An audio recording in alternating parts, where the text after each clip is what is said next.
Tidak seorang pun menyangka bahwa Wadi Qumran, Wadi Murabaat, selama ribuan tahun menjadi tempat yang mengabadikan sejarah masa lalu. Lembah-lembah yang membentang luas dekat benteng Masada itu selama ini hanya menjadi lembah biasa tempat suku Ta'amir, suku Badui yang tinggal dekat Laut Mati, menggembalakan domba-domba mereka.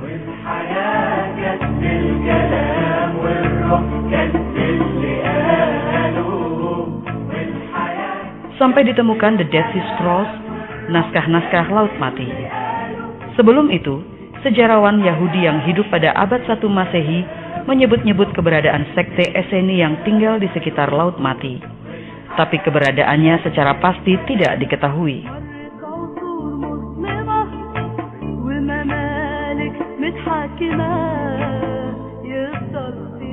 Peristiwa di bulan April 1947, ketika seorang gembala Badui menemukan naskah-naskah Alkitab di sebuah tempayan yang disimpan di gua-gua Qumran, benar-benar telah membuka tabir sejarah yang selama ini diliputi oleh kelam kabut kelupaan masa silam. Dalam sejumlah penggalian yang dilakukan para arkeolog, akhirnya ditemukan 11 gua yang menyimpan naskah-naskah Alkitab yang berusia lebih dari 2000 tahun. Pesher atau tafsir-tafsir Alkitab, naskah-naskah yang memuat disiplin persekutuan, sistem kalender yang sebagian besar diabadikan dalam bentuk perkamen atau kulit binatang, papirus, dan gulungan tembaga.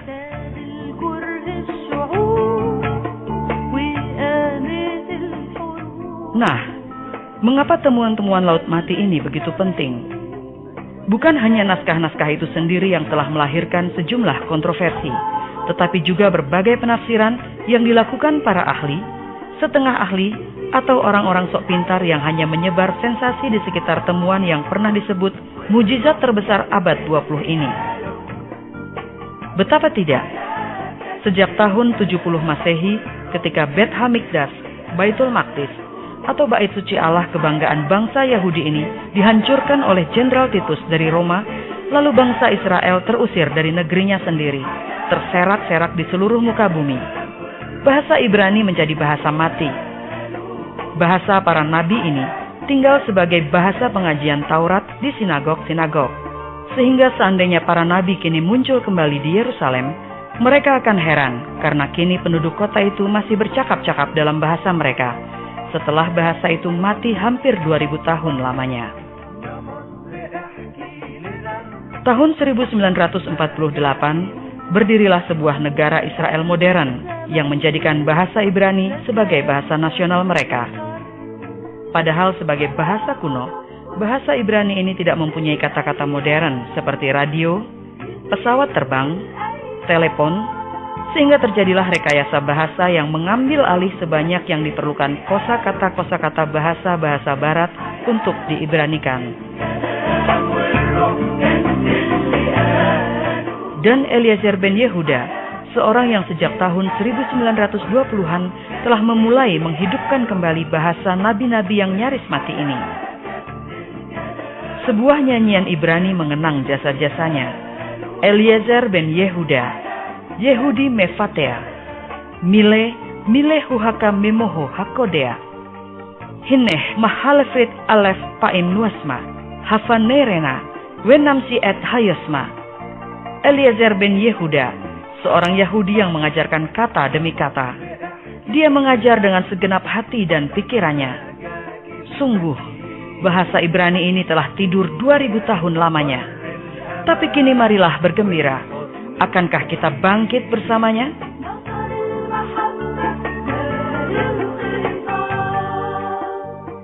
Nah, penemuan Laut Mati tahun 1947 seolah melengkapinya. Lalu, apakah makna temuan-temuan The Dead Sea Scrolls ini bagi iman Kristiani, khususnya dalam studi-studi kritis Alkitab? Benarkah temuan-temuan ini menjadi ancaman bagi keunikan iman Kristen, seperti yang dituduhkan para penulis sensasionalis, atau justru meneguhkannya? Kita sekarang berada di Wadi Qumran, Lembah Qumran. Tempat yang kita saksikan sekarang adalah gua-gua di mana pernah ditemukan naskah-naskah Laut Mati. pada tahun 1947 ada seorang gembala Badui, gembala Bedouin, namanya adalah Muhammad Adib. Pada suatu saat dia lagi iseng-iseng untuk melempar batu tatkala dia menggembalakan ternaknya, tiba-tiba mendengar suara bunyi pecahan. Lalu dia lari ke arah bunyi pecahan itu, ternyata itu adalah suara tempayan yang pecah terkena lemparan batunya. Setelah dilihat oleh Muhammad Adib, ternyata itu adalah naskah-naskah gulungan yang tentu karena dia buta huruf, dia tidak mengetahui apa isinya, kemudian entah bagaimana ceritanya, akhirnya naskah-naskah itu tiba kepada seorang tukang loak di Yerusalem, namanya Kandu. Dan tukang loak ini adalah anggota dari gereja Ortodoks Syria, satu gereja yang masih melestarikan bahasa Aramaik sebagai bahasa yang dipakai oleh Yesus Kristus dalam percakapan sehari-hari.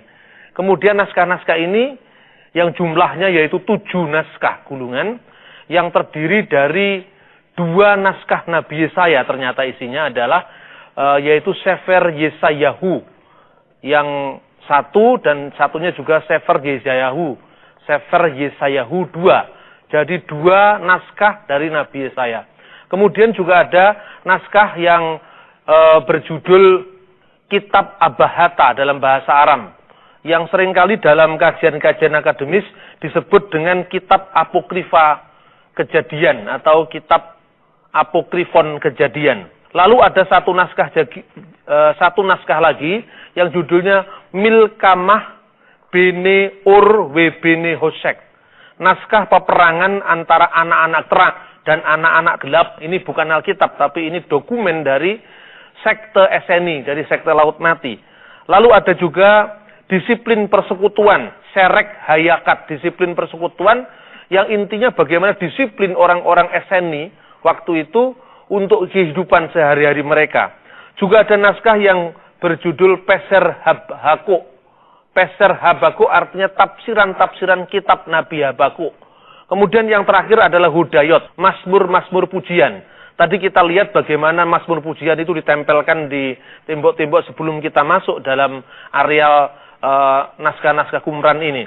Nah, saudara-saudara, 7 naskah itu kemudian sebagian dijual dan di tangan seorang uskup gereja Ortodoks Syria namanya Mar Yesue Samuel, dan sebagian sudah dilarikan ke Amerika. Sampai kemudian Mar Yesue Samuel menghubungi seorang ahli bahasa Ibrani, sekaligus seorang teolog orang Yahudi, agama Yahudi, namanya Profesor Eliezer Sukenik yang terkenal itu.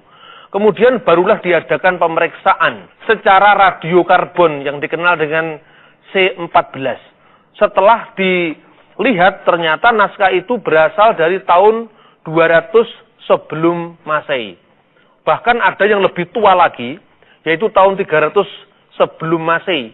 Ketika orang-orang SNI itu sebetulnya adalah orang-orang Yahudi yang tidak puas karena pemilihan imam besar yang serba korup, dan kemudian mereka memisahkan diri dari Bait Allah di Yerusalem, dan mereka kemudian mendirikan komunitas persekutuan sendiri di tempat ini. Dan sebelum mereka masuk ke tempat ini, mereka sudah membawa naskah-naskah kitab suci mereka. Kemudian sejak saat itu dunia gempar, bahkan ada seorang profesor yang menulis di sebuah surat kabar saat itu yang menyebut bahwa penemuan Laut Mati yang dikenal dengan The Dead Sea Scroll adalah mujizat terbesar dari abad 20. Sejak saat itu kemudian para ahli sibuk untuk mengadakan penggalian-penggalian, dan akhirnya daerah ini ditutup untuk kaum Badui supaya naskah-naskahnya tidak hilang. Mulai penggalian itu dimulai lagi tahun 1952. Kemudian sampai tahun 1960. Dan akhirnya tidak hanya satu gua yang ditemukan di sini, di mana ditemukan 7 naskah tadi, tapi masih ada 11 gua. 11 gua itu selain gua Qumran atau Wadi Qumran, masih dikenal lagi namanya Wadi Murabaat, yang nanti bersambung dengan Benteng Masada. Nah, dari 11 gua itu ternyata ditemukan naskah yang jumlahnya 584 naskah lagi. Dan 127 dari naskah itu tadi adalah Alkitab. Seluruh Alkitab, Taurat, Nabi-Nabi, dan tulisan-tulisan suci atau Nevim dalam bahasa Ibrani, Torah, Nevim, Ketuvim, semua ditemukan kecuali kitab Ester. Para ahli berspekulasi, kenapa kitab Ester tidak ditemukan, rusak atau karena keyakinan tertentu dari laut mati, itu belum ada kesepakatan. Nah, inilah sejarah awal penemuan